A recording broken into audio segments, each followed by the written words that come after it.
fagoo yuumti. Ji'a ja'an booda immoo filannoodhaaf ji'a ja'amu ji'a shantu hafe. Amma sanaatti abbaan nama ajjeeses tarii beekamuu dhiisuu danda'a. Lubbuun namaas lubbuun Oromoo kun izi taatetti dur wayyaanee namborratti nama lamannaa ajjeestu. Buqqa'ee Oromoon akkasitti waraana ishii bakka qabattee baqatti har'a abbaa ajjeesuus hin beektu. Yoo ati of eegdee akka malee of eegdee yookaan ijaarrattee of jala roorroo ofirraa dhoowwite malee. Okay? Abbaa mataa isaa yaabbachuudha barbaaddu sadda baaftee hin beektu. Bakka jirutti of ijaaruu qaba. Bakka jirutti filannoodhaaf qofamti. Roorroo karaa gama hundaan dhuftuuf jechuudha. Alagaarraas roorroo dhuftu. Abbaa irree Oromoo keessaa baheetti dhufuufis jaalatus jibbus maa akka hiriyaatti hin taane wal ijaaree of eeguu qaba. Hunduu of eeguu qaba qe'ee ofiitti, naannoo ofiitti, ganda ofiitti, balbala ofiitti. Of eeggachuu qaba. Maaliif jennaan warra asumee kana warra as dhiyoo kana beektaa? Warra sanyii ishee as dhiyoo kana jettee nama naannoo keenya kun warra asumee warra as dhiyoo kana warra dheengadda dammaqte kun erga jijjiiramni kun dhufeen booda dhiirummaan mataa ba'e kun sin ilaallattu beektaa? Sin ilaallattu. Dubartiin jettu dhiiran jettu dinagdee deemte. Ati Oromoodhaa bakka namni maaluu nan godhettee of dagattee jiraatta kanuma warra homaayyuu barnaanneeffattee warra hin beekne amma fakkeenya ispeeshaalii zaruu waan ta'e naasofsiisaa ture ganama kanannaa wal argine. Warra as dhiyoo kana warra asumee kana tabarnama akka zaruu wadaajoo kana keekuu barbaada beektaa? Waan zaruu wadaajoon Oromoodhaaf godhee miti. Ergaa zaruu wadaajoon dabarsaa ture kan quban qabaatintu har'a maqaa adda bilisummaa Oromootiin yookaan maqaa qabsaa Oromootiin jasa kana daandii dhoowwite bira. Kanaaf baalagee akkasii addaggee akkasii kan ofirraa dhoowwuudhaaf uummanni keenya jalqaba bakka jirutti of ijaaruu qabu. Isa kaan Oromiyaa akkatti ishiin foolattu kana namuu quba qaba namuu hin beeka. Ishiis immoo ofirraa dhoowwachuudhaaf kee ofiitti abbaa taatee bayyanattee waaquma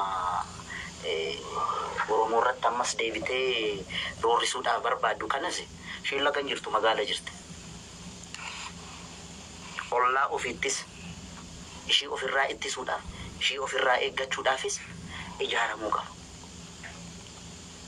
Profeesar Mararaa Guddinaan yeroo baay'ee durirraa kaasee wanti isaan jedhan tokkotu nama rarrabeetta. Ijaaramuu.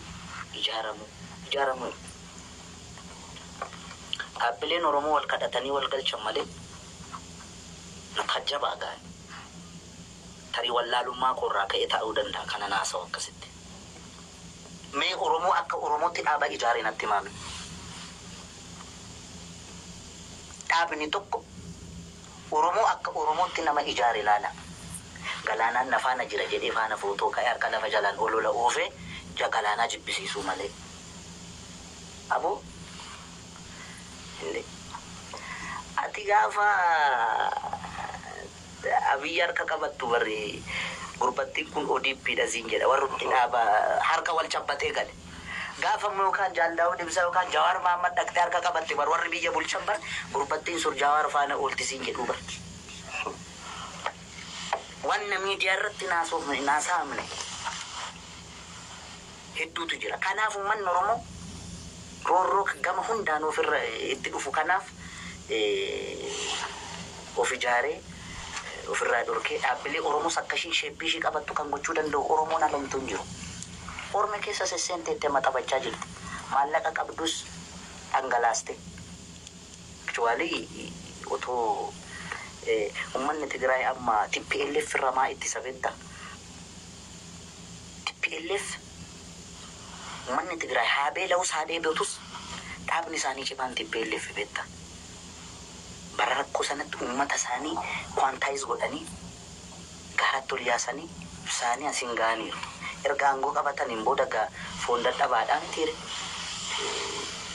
Saba isaanii amma ta'e intinii godhanii filatanii haa godhan illee malee TPLF dabarsanii kennu jechuun saayikooloojii uummata Tigraay dabarsanii kennu jechuudha jedhanii tamanu malee dantaa addaa argatanii yookaan hundi isaanii sooroma kan randarra foqoqaa ooltu hedduudha beektaa hiyyummaa keessatti gadadoo keessatti jechuudha.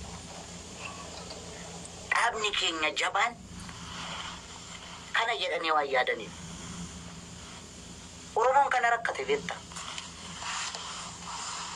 Maqaa malee gadi fagaatee dhaabbatee dhabe. Akkamitti yoonaan jette Oppiidiyoo yoo geekite dabballeen shammuma yaateeti bukkee sirraa kaase. Abaaboo yoo geekite abaaboo kanatti keektu barwaan jaalattuufi baay'isee. Fakkeessuu kana nama fakkeessuu kanatu bakka qaba beektaa yeroo baay'ee.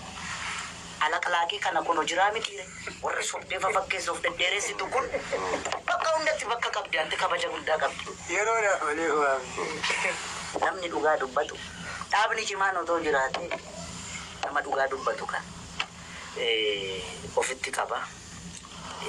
Kanaaf uummanni keenya bakka jiru kana hundatti of ijaaree of eeguun dirqama isaatiin jedha. Wanti hundumtuu immoo ji'a jaan booda taree dhiirummaanis mataa ol baate kun ji'a jaan booda waa lamatu jira. Yookaan akkana jira. Yookaan akka jaamboon jedhetti korojoon nagaadhaan qaama filatetti galtee hundumtuu smuuzilii deemu.